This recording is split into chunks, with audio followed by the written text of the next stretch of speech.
नमस्ते. आज आपण छोले याची रेसिपी पाहणार आहोत. त्यासाठी लागणारे साहित्य: रात्रभर भिजवलेले छोले, खडे मसाले, कांदा, टोमॅटो प्युरे आणि काही मसाले. प्रथमतः आपण कुकर घेतलेला आहे, त्याच्यामध्ये तेल घातलेलं आहे. तेल थोडं तापू द्यावं.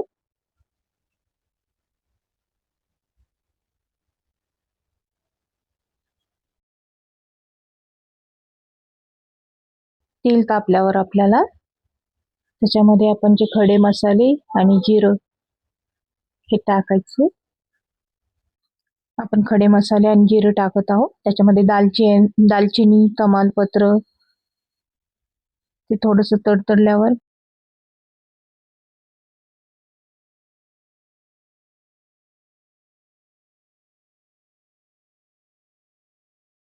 बारीक चिरलेला कांदा टाकणार आहोत.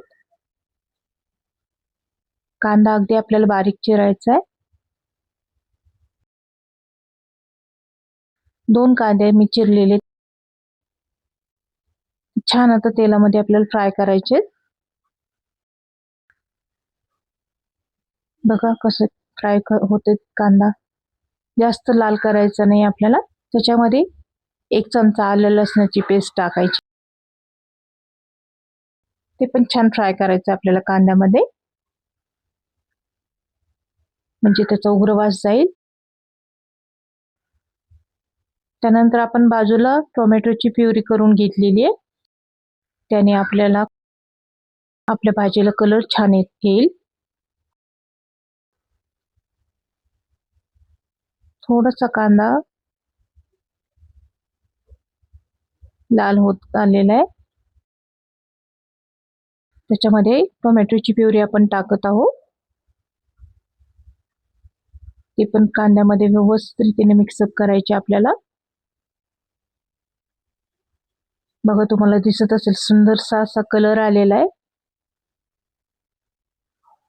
छान 2 मिनिटं परतून घ्यायचे आपल्याला कांद्यामध्ये. सुंदरसा कलर आलेला आहे.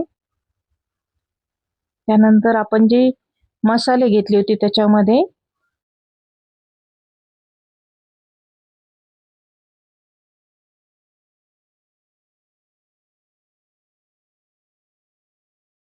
आपला घरचा मसाला, हळद, मीठ, छोले मसाला हे आपण टाकणार आहोत. 2 मिनिटं आपण परतून घेते. टोमॅटोची प्युरी बघा आपण जेवढे मसाले घेतले होते त्याच्यामध्ये धने पूड देखील आपण त्याच्यामध्ये टाकलेले, म्हणजे ग्रेव्हीला छान कलर येतो. ते सर्व मसाले परत त्याच्यामध्ये परतून घ्यायचे. अजून छान कलर त्याला आलेला आहे. आता बाजूला आपण छोले रात्रभर भिजवून घेतलेले, ते छान भिजलेले, ते आता ह्या मिश्रणामध्ये टाकायचे आपल्याला.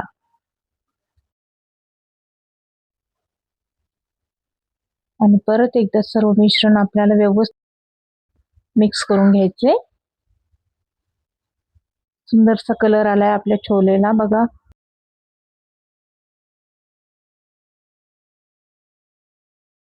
सर्व मसाले आणि छोले एकत्रित केल्यावर आपण त्याच्यामध्ये पाणी घालणार आहोत.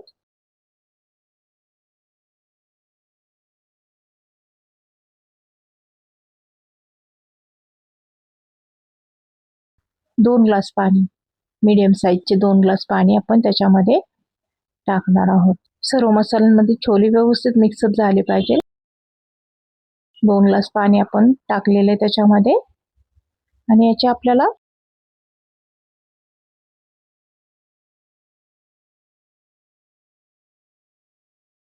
चार काढून घ्यायच्यात, म्हणजे आपले छोले व्यवस्थित शिजतील.